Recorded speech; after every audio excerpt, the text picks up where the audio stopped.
Good morning, Kalimera. Wonderful to see so many people here today, and also online. Welcome if you're worshiping virtually with us. So I'm going to start my sermon off with a question to married people. If you're married, this question is for you. I'm going to give one of two scenarios, and at the end I want you to put your hand up and tell us which one describes you. So the scenario is this. You have to get up very, very early for work. Your spouse does not have to get up early for work. It is dark outside, and so you have to go, get dressed and get your things in your room, find your keys, your wallet, and whatever. And so you decide you're going to put your cell phone on the light just so you have enough light to get by in the room and get your stuff so as to not disturb your spouse. All right, that's scenario one. Scenario two is you just flip on all the lights and just go about your stuff to get everything out of the room as quickly as possible, and you hope that your spouse sleeps through it. All right, so who does scenario number one? They sneak around with the flashlight or with the light of the phone. Who does scenario number two? They just flip all the lights on. Okay. I'm going to come back to that as part of the gospel reading. Today is the Sunday of the Holy Fathers of the Fourth Ecumenical Council, which was held in the year 451 in the Turkish city, was a city, not a city anymore, of Chalcedon.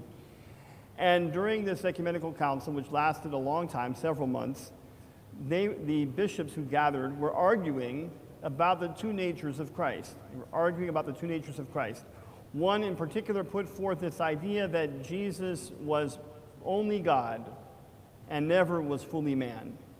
And so after many, many months of arguing about this, they decided and reaffirmed what the Creed said and what we believe to this day, that Jesus was perfect God and perfect man. Perfect God and perfect man. And this argument, which went on for months and months, and before this was preceded by years of acrimony, threatened to rip apart the church. And so the readings for today are specifically in honor of this remembrance of the Fourth Ecumenical Council.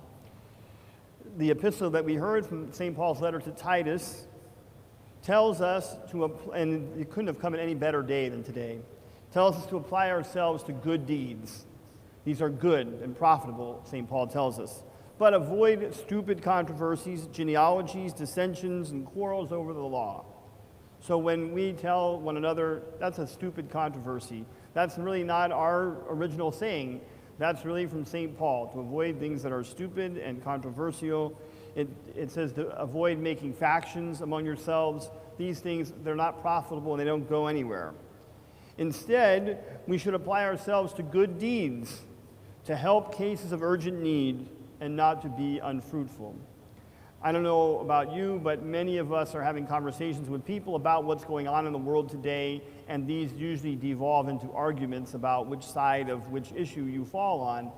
I guarantee, I'm not even going to ask for a poll, but I guarantee that we're not spending as much time on the phone talking about doing good deeds as we are arguing about what is going on and what isn't going on. And so the epistle lesson reminds us, apply ourselves to good deeds. These are the things that are worthy in the eyes of God. Then we come to the gospel lesson. Jesus says to us, you are the light of the world. And the light is the one example in the New Testament where Jesus applies it to us as well as to himself.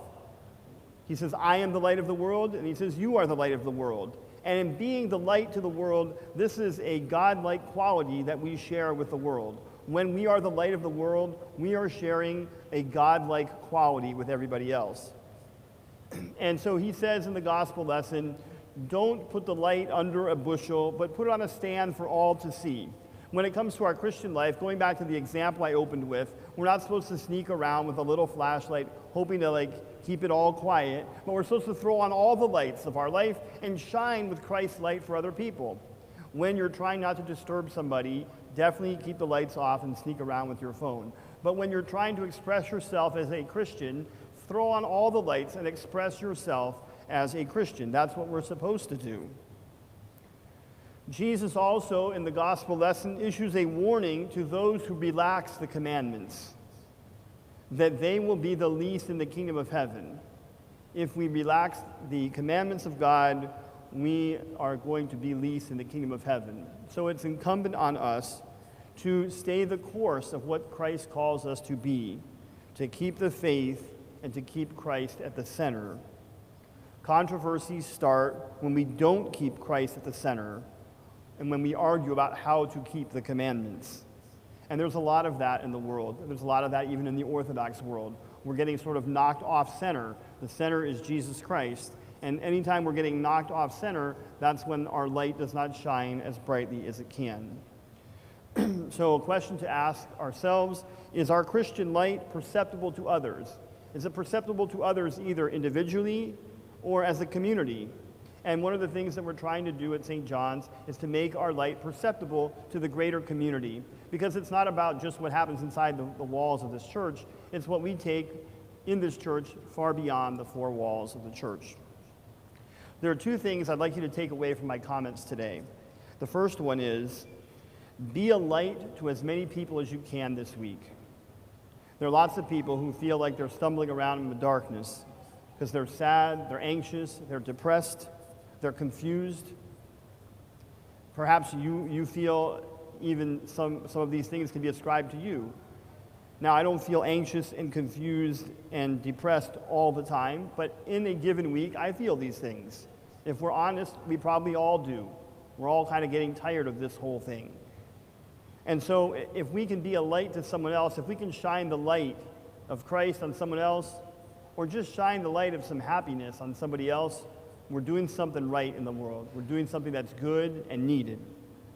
There's a saying that says a smile lights up the room. And one of the things that is bad about wearing masks is we can't see people smiling. You can't tell if you're smiling or frowning under your masks. I guess if you get close to someone, I guess you can see like their eyes kind of raise when they're smiling and they kind of droop when they're frowning. But smile as many chances as you have. When we come close to people, obviously we're not seeing them face to face, but when we're far away, when there's an opportunity to wave to someone, if you're taking a walk and you see your neighbor wave, smile with them. Smile in your house. Smiling is good. We're not doing enough smiling in the world, and understandably so. So be a light and shine a light on people this week and smile, because it lights up the room, and not only with a human light, but with a Christian light. Thank you for worshiping today. And I have a couple announcements that are important that are at the end, nothing controversial or anything, just a couple things that I don't want to add as part of the sermon that I'll talk about at the end of church. One of them is actually a really exciting project that we're working on at St. John's. So if you're online, please don't tune off early, but stay till the end so you can hear this thing that we're working on.